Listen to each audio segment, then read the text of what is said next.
Welcome to the Science of Success. Introducing your host, Matt Bodnar. Welcome to the Science of Success, the #1 evidence-based growth podcast on the internet, with more than 4 million downloads and listeners in over 100 countries. In this episode, we explore the mind-bending science of genetic engineering and why it's going to change everything in our lives, whether we want it to or not. We share crazy stories and examples from the cutting edge of science, look at shocking examples from around the world of what is going on with human genetic science, and explore the science of immortality with a few simple life hacks that you can start implementing right away to extend your life and help you live past 100 with our guest, Jamie Metzl. I'm going to tell you why you've been missing out on some incredibly cool stuff if you haven't signed up for our email list yet. All you have to do to sign up is to go to successpodcast.com and sign up right on the homepage. On top of tons of subscriber-only content, exclusive access, and live Q&As with previous guests, monthly giveaways, and much more, I also created an epic free video course just for you. It's called How to Create Time for What Matters Most, Even When You're Really Busy. Email subscribers have been raving about this guide. You can get all of that and much more by going to successpodcast.com and signing up right on the homepage, or by texting the word SMARTER to the number 44222 on your phone. If you like what I do on Science of Success, my email list is the #1 way to engage with me and go deeper on what I discuss on the show, including free guides, actionable takeaways, exclusive content, and much, much more. Sign up for my email list today by going to successpodcast.com and signing up right on the homepage. Or if you're on the go, if you're on your phone right now, it's even easier. Just text the word SMARTER, that's SMARTER, to the number 44222. I can't wait to show you all the exciting things you'll get when you sign up and join the email list. In our previous episode, we talked about one of the most important skills in the modern world, the ability to be indistractable. Are you sick and tired of distraction? Do you feel constantly overwhelmed in a world of notifications, demands, messages, and more information flying at you? In our previous episode, we discussed exactly how you can battle back from distraction, control your attention, and choose the life you want using the power of being indistractable with our previous guest, Nir Eyal. If you want to banish distraction from your life, listen to that episode. Now for our interview with Jamie. Today, we have another exciting guest on the show, Jamie Metzl. Jamie is a senior fellow of the Atlantic Council, and in February of 2019, he was appointed to the World Health Organization's Expert Advisory Committee on developing global standards for the governance and oversight of human genome editing. He's the author of 5 books, including the nonfiction work Hacking Darwin, Genetic Engineering and the Future of Humanity. Jamie previously served in the U.S. National Security Council, the State Department, Senate Foreign Relations Committee, as a human rights officer for the United Nations, and much more. Jamie, welcome to the Science of Success. Thanks so much, Matt. Thrilled to be here with you. Well, we're really excited to have you on the show today. It's such a fascinating topic, and I can't wait to dig in. I love some of the insights in the book, and I can't wait to share some of these anecdotes with our listeners. To start out, I'd love to kind of open the conversation with one of my all-time favorite quotes, which really resonates with what the book is about, which is this notion that the future is already here, but it's just not evenly distributed yet. Yep, I totally agree. That's obviously a famous quote from one of our best-known science fiction writers. And that's what, for me as a futurist, I also write science fiction. That's my mission in life, is to get people just to open their eyes a little bit wider and to see these radical technological developments that are going to fundamentally transform our lives. And if we can just see what's happening and see what's coming with even a little more clarity, we're all going to make better and smarter decisions about our lives, our businesses that will create better futures, not just for us, but for everybody. And one of the most interesting claims that you make in the book, and I want to get into all kinds of ideas and thoughts in here, but the book, obviously, for listeners who aren't familiar with, is about genetic engineering and the future of humanity. And you open with a fascinating kind of anecdote. I don't know if I'm jumping the gun a little bit, but the idea is that there's a lot of controversy around this topic, and the reality is where our hand is going to be forced, because in many ways this is an inevitable conclusion. It's going to happen one way or another, and we're coming up on a very short time frame here from a societal standpoint, and we need to start making some really important decisions. That's exactly right. The question is not should we or shouldn't we embrace genetic technologies. We will, whether people are for it or against it. Genetic technologies are going to, in very short order, fundamentally transform our healthcare, the way we make babies, and the nature of the babies we make. So it's not should we or shouldn't we on the science. The question is how, because the decisions that we're going to need to make in very short order are going to be our way of infusing our best values, our ethics, into the process of guiding how these incredibly powerful technologies will be deployed. And that's going to be the difference between the positive outcomes that we can all imagine of people living healthier, longer, more robust lives, preventing and eliminating and curing terrible diseases, aging more healthfully and gracefully and living longer, and these dystopian outcomes that everybody can imagine. So it's not a question of whether the genetics revolution is coming. It obviously is coming, and it's already here. The question for us is, what role do each and all of us want to play in shaping how these technologies are used, rather than having other people's decision shape us? Here in the United States, we obviously have a very robust regulatory structure. A lot of this stuff is still very nascent, but in the book, you talk about how other countries may not have the same regulatory structure and may be actually pushing the envelope well beyond what we find either morally or ethically kind of kosher in today's world. Yeah, well, Matt, you and I both have a lot of experience with China. And in this world, there are some countries that are really well regulated. I would say the best regulated country in the world for genetic technologies is the United Kingdom. The US is pretty well regulated, although our entire healthcare system is a total disaster and a mess. And so that creates a lot of complications. There are some countries that have absolutely nothing. And so these are countries that just don't have any regulatory infrastructure. And a lot of them have very little capacity, but they can become destinations for medical tourism or genetic engineering tourism at some point in the not distant future. And then there are countries in the middle, and China is probably the best example of this, countries that are wealthy, that have a lot of scientific capability, that have decent laws on the books, but where there's a Wild West culture and a mentality. And certainly with China, where there is this national and certainly government-led obsession with catching up, with becoming essentially the world's leading country by 2050. And the Chinese government has identified science and technology leadership as the primary way to get there.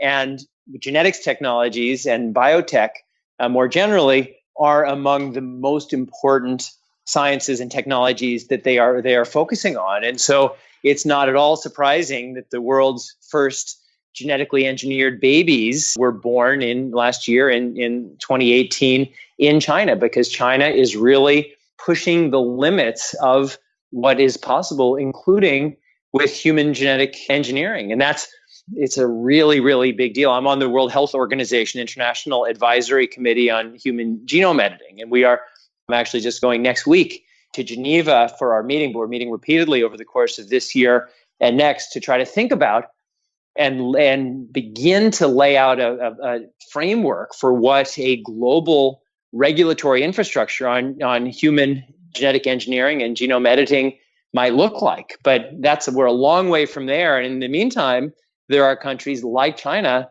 that are really pushing the limits in ways that would not be possible here in the United States. And even before some of the technology was where it is today, in the book you share an anecdote of somebody from China who essentially had 10 children in the US. I don't want to spoil it. So tell me that story, share that example with the listeners. It's so interesting and it shows the mindset too. Well, China, and you know this from your time there, people are very practical in their thinking. Like, what's the best way to do something? But just because it's a society where essentially the government has gone to war with traditional values, with traditional moral systems, I mean, that's essentially what the Great Leap Forward and the Cultural Revolution were. So it's this country. It's an extremely wealthy, extremely powerful country. Individuals are empowered, but unlike other countries, even in that region, like Japan and Korea, that still have their traditional value system intact, China, it's like starting over after wiping out its own culture. And they don't have these kind of hangups of, as a largely atheist society, of, well, God is this genius watchmaker, and who are we to mess with God's work? Then it's like practical, all right. And so this example, that in China there are some restrictions on surrogacy, which California doesn't have. So there was this guy who wanted to have a kid with his wife, and they, using IVF, they fertilized 10 eggs. And then the plan was to send 10 to 10 different surrogates in California. And then go, after these kids are born, and look at these kids and pick a couple of them that they wanted to keep, and then put the other 8 up for adoption.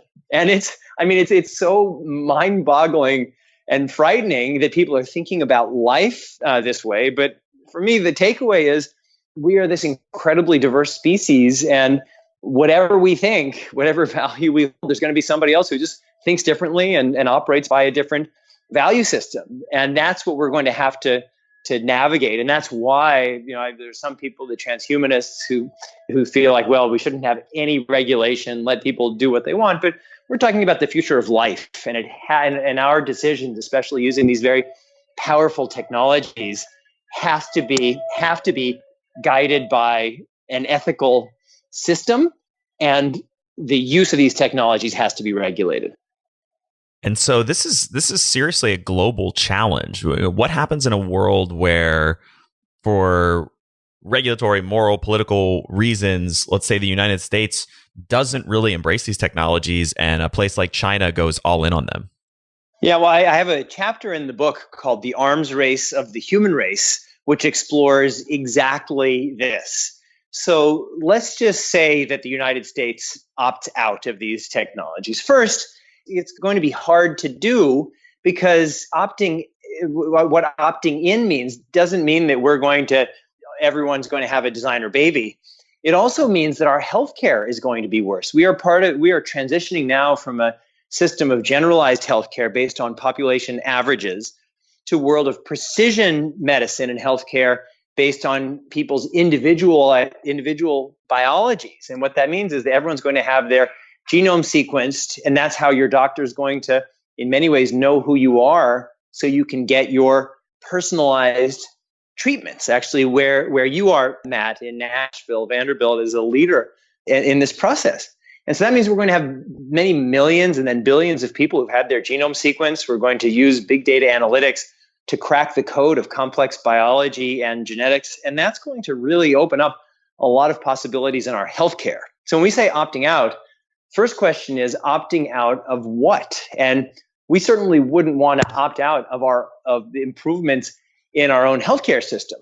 But once you do that, then our healthcare system moves from being precision to being predictive, because we'll have a lot of information about people's genetics that'll tell us something about how their future lives might play out. And then people will be able to use that same understanding of genetics to select embryos when they're using IVF.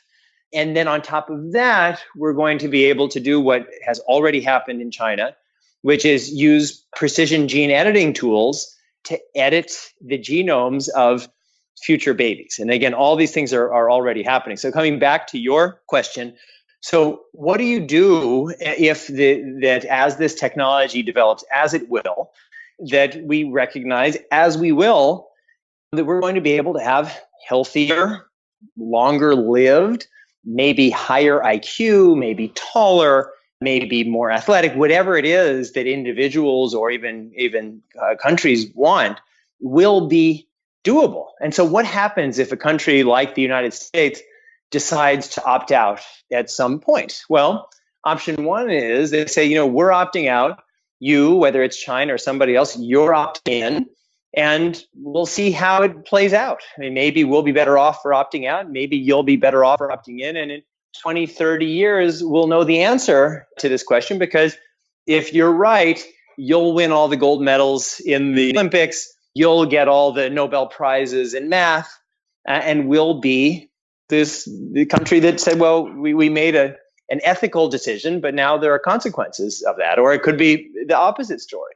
Or you could say that if you, and let's say it's China, if China genetically alter your people, then what happens if your people procreate with our people? So if you wanted to stop that, you could say, all right, well, we're going to make it illegal for people from our country to procreate with people from your country. And you'd have to set up a whole police state system to make sure that you were testing for that, which would be terrible. Or you could say, we're going to try to force you, the other country, to stop doing what you're doing of genetically engineering or enhancing your population. But how is a country like the United States going to do that against a big and powerful and nuclear armed country like China?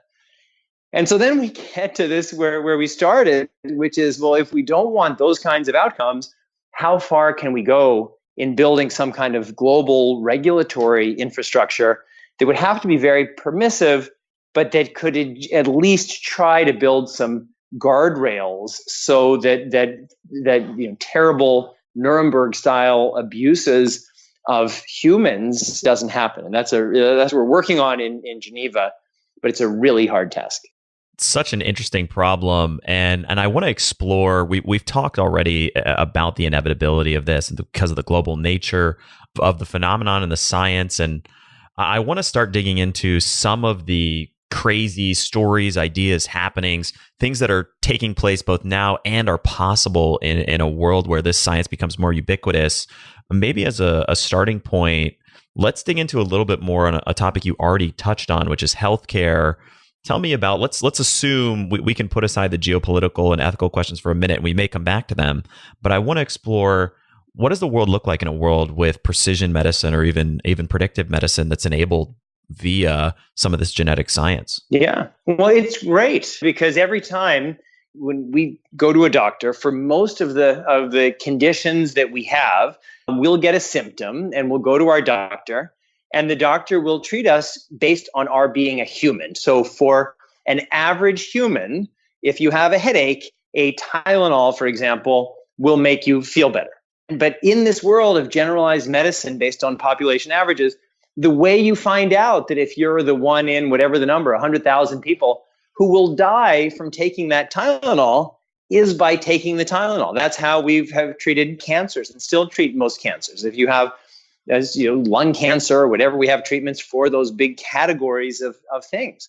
In the world of precision healthcare, your doctor is going to know a lot more about who you are based on your personal history, family history, biometric information, various tests. But the most important piece of information is going to be your sequenced genome, which will be the foundation of your electronic health record. And that's how, when you go for a treatment, your doctor is going to give you something that's tailored for you. Or if in the case of cancer, they're going to sequence, which is starting to happen, about 12% of cases now, sequencing your tumor cells so that we can target an approach based on exactly the type of cancer that you have. And so that's precision medicine. But when we have, as I mentioned before, these billions of people, and we have their genetic, their genotypic information, and their phenotypic information, which means how those genes are expressed over the course of their lives in massive data pools, then we're going to crack the code of complex genetics, and we're going to have a lot of probabilistic, predictive information about how, from birth, essentially, about how your life may play out. And part of that will be about risk factors. And so if you know you have an increased risk for developing type 2 diabetes, for example, from early childhood, your parents should be helping you to have habits of exercise and healthy eating and self-monitoring. If you know that you have an increased, your daughter, for example, has an increased risk of breast cancer genetically, so you'll want to start breast cancer screenings maybe when she's 20 rather than when she's 40, which is the norm. So that's going to be, right now, a lot of that information, predictive information, it's scary to people because nobody wants to be at the hospital taking home their newborn and told that their newborn has a 50% greater than average chance of developing early onset Alzheimer's 40 years from now. I mean, that right now, that scares people. And the medical community is afraid that people are going to freak out because the doctors tend to believe that people can't handle raw information about their futures, which is something I very much disagree with. But that's a prevailing view in the medical community. And so, but if this, we don't, our genome isn't just a healthcare or a disease genome, it's a human genome. And so as we uncode, decipher these secrets, we're going to know a lot more about ourselves that has nothing to do with healthcare, about our potentials for things like IQ, personality style, being great at specific narrowly defined functions like sprinting or abstract math. And that's going to force us to think differently, not just about healthcare, but about parenting and about life. It's so funny because it starts out as such a slippery slope, and it really quickly develops into a place where people could be making decisions that are almost today seem ridiculous or out of control. You know, you have the example of, I think most people listening to this show right now would say, if they could figure out that, for example, the example you used, that their daughter had an increased risk of breast cancer, they would want to know that, because then they can take steps early in life to prevent that and hopefully ensure that it doesn't happen or that it's mitigated. What happens when, and this is a very quick and easy and subtle shift, what happens when that genetic information moves from, let's say, a newborn child to an embryo? Well, it depends. I mean, people are going to have a lot of information about their unimplanted, pre-implanted embryo. And the reason why I've been writing and speaking for many years about the end of procreative sex is that we know how the traditional model of sex and procreation works. If any of your listeners aren't familiar with that, you can consult the internet. And there are lots of pictures and videos. But we are moving from that world of kind of, it seems simple just because it's so built into our biology, of procreation through sex to procreation through science. And the way that we're going to do procreation through science is by taking conception outside of the human body. And we're going to use the tools of in vitro fertilization, IVF. And so women will have their eggs extracted, which happens all the time now, but it will be much more common.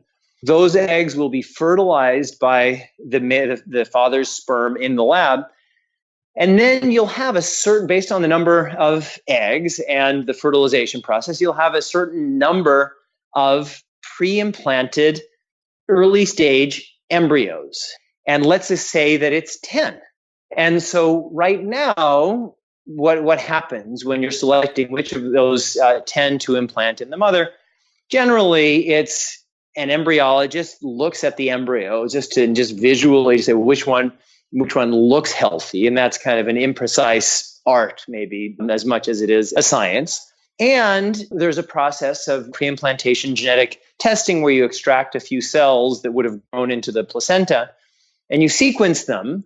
And you can tell a lot of information about mostly single gene mutation disorders, things like Tay-Sachs and sickle cell disease and Huntington's disease. And then you get some information about chromosomal abnormalities like Down syndrome, and that can be done in various ways, and just a few other minor things. But we're moving very, very quickly into a world where we're going to have lots and lots of information that goes well beyond these relatively simple areas that we can understand now. And that's connected to just what I described a moment ago about our greater understanding of the genome. So now you are prospective parents and you have these 10 embryos and you have to pick which one gets implanted. One of the options is to say, well, I don't want to know. I'm going to put it, you could say, in God's hands. But God's hands is an embryologist and a fertility doctor. So somebody is choosing based on some criteria. And maybe it's just random chance.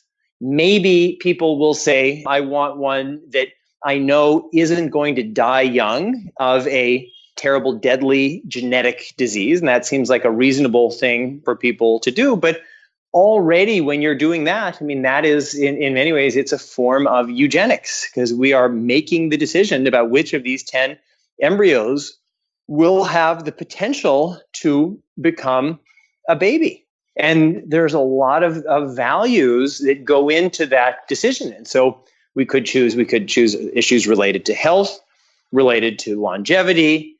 And then beyond that, the sky's the limit. Any genetic trait, any trait that's even partly genetic, we will be able to predict, not entirely, but increasingly, the genetic component of that trait, and then use that in making decisions. So the science is pretty much already there to rank 10 embryos from likely tallest to likely shortest. Maybe we're a decade away from being able to rank them from likely highest genetic component of IQ to likely lowest, likely most outgoing to least outgoing. I mean, you see where this is heading, that all of these attributes that we see as the magic of life are going to be things that we'll never understand completely, but we'll understand more.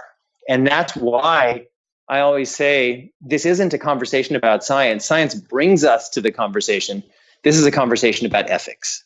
And you had a great line in the book where you talk about whether or not people in the future, or even and really in the immediate term, will be asking themselves whether or not you would play Russian roulette with your child's future by not affirmatively selecting for healthy embryos.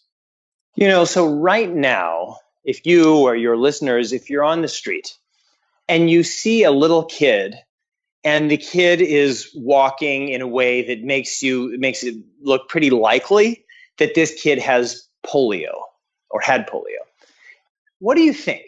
You don't think, wow, that's terrible. Fate has been so unkind to this kid. You think somebody screwed up because polio has been eradicated or mostly eradicated. And that's great. I mean, that's what we would want. Nobody would wish polio on somebody else because, oh no, that's nature. That's God's will, quote unquote, God's will that your kid should have polio. I mean, those are fighting words. And so we are going to have this ability to make these kinds of decisions. I mean, it's very sensitive. I was on a panel in Berkeley a few months ago, and with this wonderful poet whose daughter has Down syndrome, and daughter is just this wonderful person. She has opened up his life, and just it's been, he says, and obviously like the greatest gift of his life. And it was hard for me to say that what I believe that in 20 years, seeing a kid with Down syndrome is going to be about as rare as seeing a little kid with polio, because it is just going to be not something that kids are born with. And that's already happening in Northern Europe, where non-invasive prenatal screening is required and covered by national health plans. And so there are almost very, very few kids being born with Down syndrome in Scandinavia and Northern Europe. And all this stuff is really sensitive. And so how are people going to feel when they see that kid 20 years from now, that one in a whatever kid who has Down syndrome? Are they going to say, wow, that's so great that that child's parents embraced nature so much? And let's make it even more complicated. Let's not call it Down syndrome. Let's call it sickle cell disease or Tay-Sachs or Huntington's or some of these, very, very dangerous, painful, and even deadly diseases. Those are going to be seen increasingly as lifestyle choices by the parents. So the parents decided they wanted to do this quote unquote natural thing, even though nothing about our lives is really natural when baselined against how our ancestors lived. And so I think that's going to feel, it's not just going to be wonderful nature versus scary science. I mean, nature is actually pretty scary. And, nature, people who are having these kids who die of terrible genetic disorders, That's actually pretty scary. And if parents can eliminate or reduce the risk of these kind of deadly, painful genetic disorders for their kids, parents are going to do it. And as you point out in the book, that decision-making process gets us in pretty short order to a place where it could even be considered reckless or dangerous to have children the old-fashioned way. Yeah. So right now, when most of us, certainly I, meet someone who hasn't vaccinated their kids, I don't think, oh, that's so wonderful that you're not vaccinating your kids, because if, quote unquote, God had wanted us to be vaccinated, we would have been born vaccinated. What I think is, you, anti-vaxxer, you are a monster, because when you look at the number of humans who have died from infectious diseases over the years, I mean, it is in the many hundreds of millions, possibly billions. And it's only because we've been so successful in fighting back that people, and that other people are vaccinating their kids, that people can feel that they don't have to do it. And so it's really difficult, because this idea of what is natural is shifting. It shifts within the context of our cultures. And so something that feels natural to people, and even like traditional sexual conception, may come to be seen as something that's really dangerous. And that's, I feel, this shift that is happening, beginning to happen now, but is increasingly going to happen over the coming years. Hey, I'm here real quick with confidence expert Dr. Aziz Gazipura to share a lightning round insight with you. Dr. Aziz, how do you become more confident, and what do people get wrong about confidence? I love this question. So my life mission is to inform people this one thing, that you can learn confidence. Because the biggest thing that people don't realize is that confidence is a skill. They think confidence is something that you're just born with, that the people that look confident just somehow have some ability that you don't have. And that's what I thought for many years, until I discovered that actually this is something we can learn. And so what most people get wrong about this, other than thinking that they can't, so they don't even try, is they think it's going to be this huge undertaking and it's scary, and they try to just push through and do this thing that, I hate the phrase, but it's so common, which is fake it till you make it. And what they don't realize is that there's a much easier way, a simpler way, and ultimately a faster way, and a gentler way. And that is to treat it like any other skill, like the guitar. You want to learn how to play the guitar. You want to break it down into its individual elements, like notes, chords, progression, scales. And if you learn each individual thing, all of a sudden you can play a beautiful song. And confidence is absolutely no different than that. And you can break confidence down into its little individual elements, like body language, starting a conversation, how to be assertive. All these things can be broken down into sub-skills. And if you just learn those sub-skills one after another, take action on what you learn and practice it just like an instrument, all of a sudden in a period of months, you could be stuck for decades, but in a period of months, you can have more confidence than you've ever had in your entire life. And that's what I'm dedicated to doing. That's what I teach. That's what I create all my programs around. And that's really the message that I want to get out there to everyone listening and everyone in the world. Do you want to be more confident and stop suffering from social anxiety and self-doubt?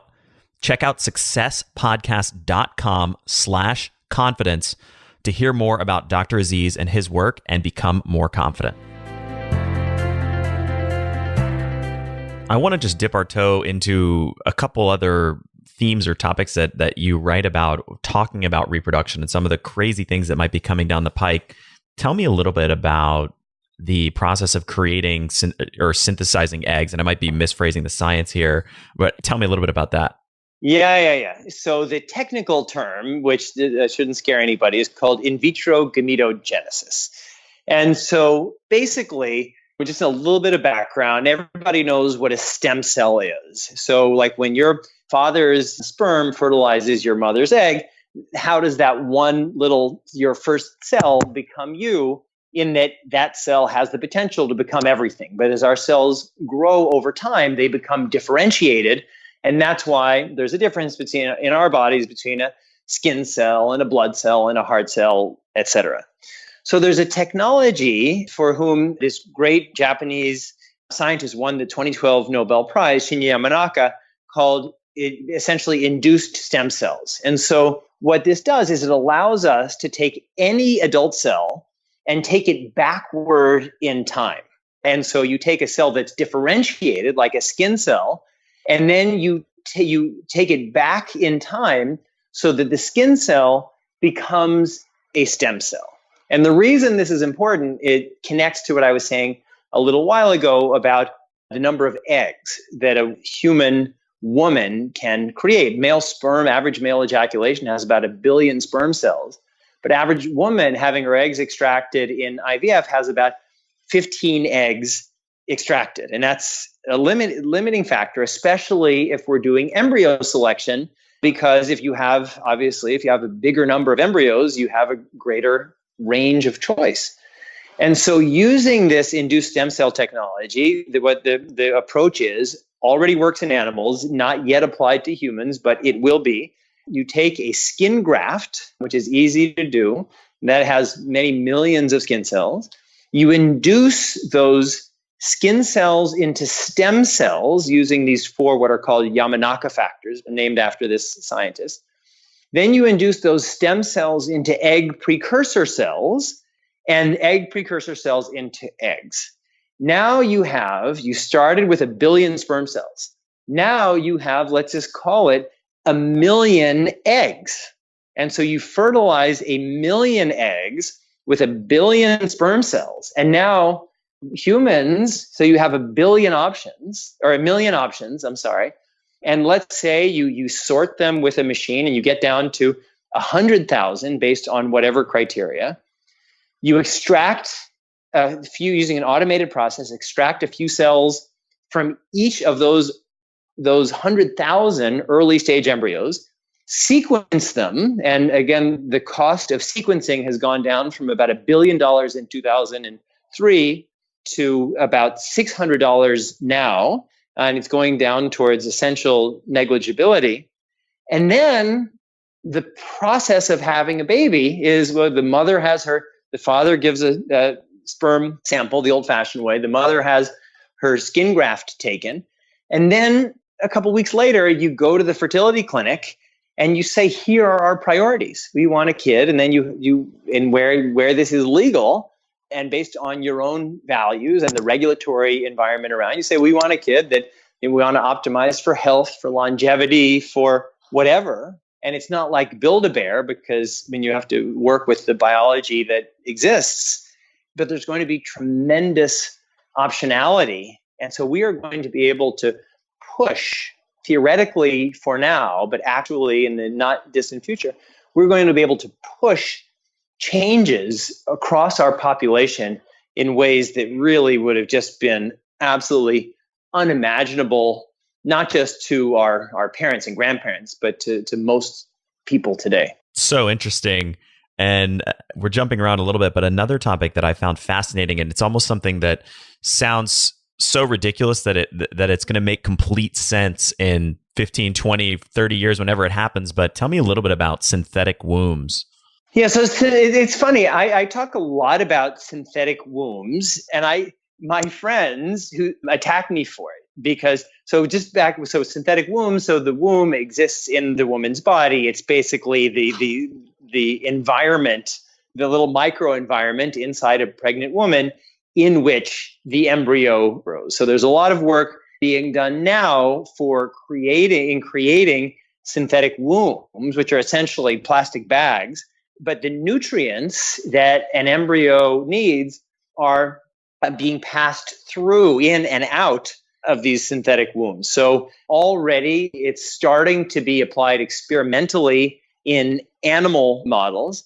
And there are some people who are asking whether humans will have babies with synthetic wombs. And if we were to go there, it would really open up this process. It would industrialize the process of human reproduction.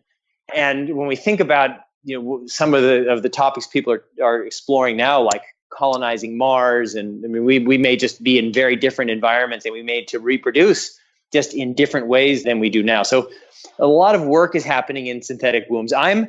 For now, I'm a little cautious about the possibility of having human babies born in synthetic wombs, just because I think that there is such a complex interaction between the mother, even if it's a surrogate or the egg mother, the genetic mother, but certainly between whoever is carrying this embryo inside of their body. There's a lot of interaction, that it's not just chemicals, it's sounds, it's emotions. And I think that is probably for a while going to be very difficult to replicate. I'm sure it'd be possible to have it functionally work and have kids be born this way, but I would be really cautious about damage that might be done to these kids by being raised in an environment with just a lot less stimulus than human kids are used to.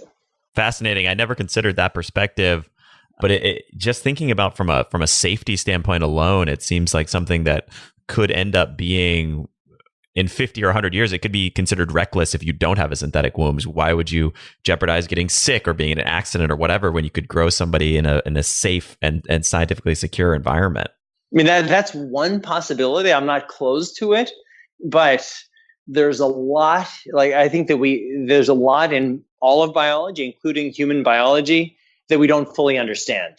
And that's why, for me, when I think about interventions, something like embryo selection, where you kind of have to pick one, they're all your natural embryos, and let's just use predictive analytics to try to make our best guess. Like that, I'm more comfortable doing than something where we are just completely and aggressively transforming a full and complex environment that we don't fully understand. And that's why with artificial wombs, I'm more cautious than other people. And even with genome editing, gene editing, pre-implanted embryos, like was done in China for the first time last year, there are some people who are saying we're going to be making 1,000, 10,000 gene edits to pre-implanted human embryos. And I'm much more cautious. I'm certain we're going to be making edits, but I don't think we're going to be making many thousands, just because, again, these are very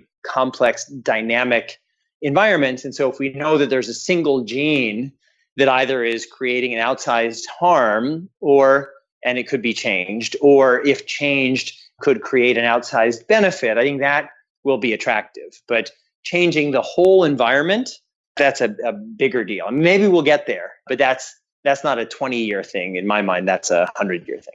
Fascinating. And I want to keep digging in. There's so many interesting anecdotes and stories and themes throughout the book.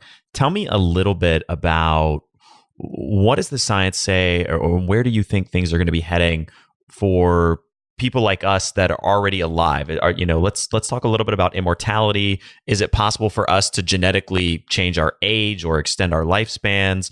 What do we do for the people who are already alive, and how is the science going to impact us? Yeah. So I'm very focused on this because I've already staked my claim that I want to live to 150. And I love life. I think everyone should love life. And if we have more healthy life, that's great. And if we can, our parents, our grandparents, if we can extend their healthy lifespans, so rather if they're going to get dementia, happen at 95 rather than 90, imagine all of the wonders. I mean, just what a wonderful contribution to life, to all of us, to have more love, more innovation, more ideas, more wisdom. So all those things are great. I think we can and we should aspire to them. So there are a few things we can do. One is we need to be a little bit selfless, in the sense that if we want to live longer, we should assume that everybody should have that same right. And so there are places here in the United States. I mean, I'm in New York City, just a mile away from me, there's a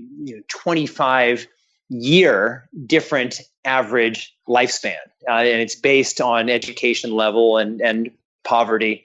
And certainly globally, there are countries in the developed world where we have 80-year lifespans, and there are places in Africa where it's in the late 40s and 50s. And so if we want this for ourselves, we should recognize that we should want it for everybody. And we already easily have the technology to help people in poorer parts of our country, disadvantaged parts of our country, and the world live longer. And I think that we should really, as our first step, try to do that. In addition, though, if we believe in what we're doing, we should ourselves also live longer, healthier lives. We're not helping anybody by dying younger than we can. And so there's a few different things that we can do now. The obvious ones that all your listeners will know is we should just do all the things that people in the blue zones do, which are the places where people on average live longer.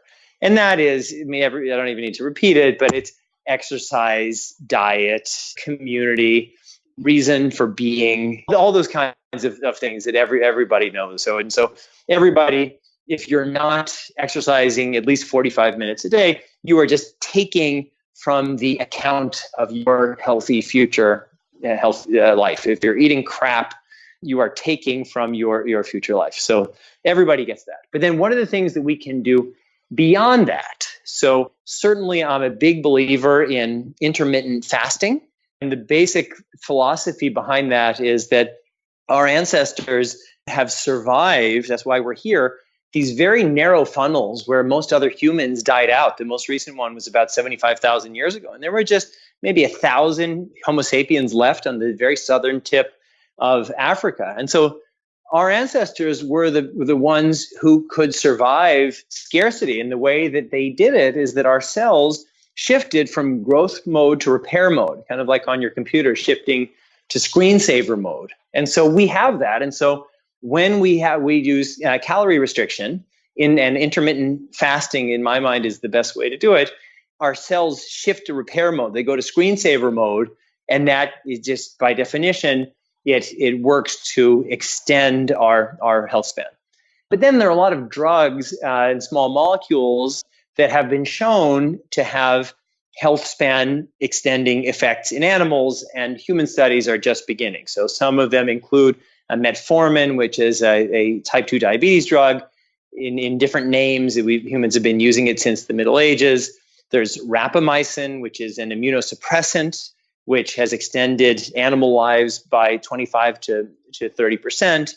There are the various NAD plus boosters. So then maybe some of your people have heard of NMN or NR. And these are basically, your body has a cellular repair mechanism, but it gets worse as you get older. And so this is essentially what these molecules are trying to do, is just boost your natural repair mechanism. So there's a whole set of drugs that people are using. I'm very confident that within a decade, many of us will be taking personalized anti-aging drugs, and that's great. And then there's a whole thing of there's pruning senescent cells, and there's a whole industry. Jeff Bezos is investing in that. There's parabiosis, where in animal models, when they've cut open and stitched together an old mouse and a young mouse, in many ways the old mouse gets younger, the young mouse gets older. And so there's something about blood serum that is conferring those youth factors. And so different companies like Alkahest are identifying what those are. And so that's another promising area. And then finally, with everyone getting sequenced, we are beginning to identify what are the genetic patterns that help superagers, people who live past 100, to help them live that long. And then identifying, well, what are those genes doing? And so we can either say, well, what are those genes doing? So genes instruct cells to make proteins. And so we could just short circuit the process by saying, well, what are those proteins being made? And how can we mimic those proteins, perhaps with some kind of pill? Or going back to what we talked about a moment ago, now that we know these genetic patterns that increase a person's chances of being able to live a long and healthy life, how can we select embryos after IVF that are more likely than the others to live that kind of long and healthy life? So this whole field is just exploding, and there's a lot of room for progress. And I'm pretty confident that we're going to keep pushing the edges of possibility. There's so many different topics and areas and themes I want to keep exploring, but I know we're short on time. For listeners who want to concretely implement or start one of the steps or one of the themes or the things that you've talked about today, what would be a piece of homework that you would give them, whether it's around immortality, life extension, or even understanding the science better? Yep. So I'll be very specific. Number one, get yourself educated. If you want to read my book, I would love for you to read it. It's written, so it's kind of a one-stop shop to tell you what you need to know to make smarter decisions, but it doesn't have to be my book. There's lots of great information out there, so you have to get yourself educated. If you are planning on having a baby at some point in your future life, I encourage everybody to freeze your eggs and freeze your sperm, because we're going to make babies in a different way. And in my view, everybody should just freeze when you're 20, because when you're 30 or when you're 35 or when you're 40, you want to at least have the option of using your own sperm or egg cells that are frozen. It's easier for men to do than for women, but I certainly encourage everybody to do that. In terms of longevity, absolutely. Like if you, as I said before, if you aren't exercising 45 minutes a day, if you aren't eating healthy food and not eating crap and processed junk, you're not helping yourself. Nobody should be smoking, because this is about building our future possibility. And then finally, what I would say is for their age in terms of healthcare and personal management, the science is moving so quickly that very, very few of the doctors understand the newest technology. So your doctors, doctors are wonderful and wise and conservative in a positive way, but they don't know. Most of them don't know anything about genetics. Most of them are not part of this whole. They're not trained in what's coming in personalized or precision medicine. So you really have to empower yourself through your own knowledge. So we all have to recognize that the world is decentralizing, and each individual, we are the primary agents of change in our lives. But to play that role, we really have to hold ourselves more accountable than at an earlier time. And Jamie, for listeners that want to dig in, that want to find you and the book and your work online, what is the best place for them to do that? Yeah, two websites. One is my personal website, jamiemetzl.com, JAMIEMETZL.com. And then the book website, which is hackingdarwin.com. On the hackingdarwin.com, there's a whole discussion forum where people can share their thoughts, they can debate with each other. What I'm really trying to do is to spark a national and global conversation about the future of human genetic engineering. And because this is about our future as individuals and as a species, we all need to be part of the conversation about where we'd like to go and how we get there. Well, Jamie, thank you so much for coming on the show, for sharing all of these fascinating and sometimes shocking anecdotes and stories. The book is packed full of really insightful and interesting information. So thank you so much for sharing it and coming on the show and sharing all this with our listeners. My great pleasure, Matt. Thank you so much for listening to The Science of Success. We created the show to help you, our listeners, master evidence-based growth. I love hearing from listeners. If you want to reach out, share your story, or just say hi, shoot me an email. My email is matt@successpodcast.com. That's matt@successpodcast.com. I'd love to hear from you, and I read and respond to every single listener email. I'm going to give you 3 reasons why you should sign up for our email list today by going to successpodcast.com, signing up right on the homepage. There's some incredible stuff that's only available to those on the email list, so be sure to sign up, including an exclusive curated weekly email from us called Mindset Monday, which is short, simple, filled with articles, stories, things that we found interesting and fascinating in the world of evidence-based growth in the last week. Next, you're getting an exclusive chance to shape the show, including voting on guests, submitting your own personal questions that we'll ask guests on air, and much more. Lastly, you're going to get a free guide we created based on listener demand, our most popular guide, which is called How to Organize and Remember Everything. You can get it completely for free, along with another surprise bonus guide by signing up and joining the email list today. Again, you can do that at successpodcast.com, sign up right at the homepage, or if you're on the go, just text the word SMARTER, SMARTER, to the number 44222. Remember, the greatest compliment you can give us is a referral to a friend, either live or online. If you enjoyed this episode, please leave us an awesome review and subscribe on iTunes, because that helps boost the algorithm, that helps us move up the iTunes rankings and helps more people discover the science of success. Don't forget, if you want to get all the incredible information we talk about in the show, links, transcripts, everything we discuss, and much more, be sure to check out our show notes. You can get those at successpodcast.com. Just hit the show notes button right at the top. Thanks again, and we'll see you on the next episode of The Science of Success.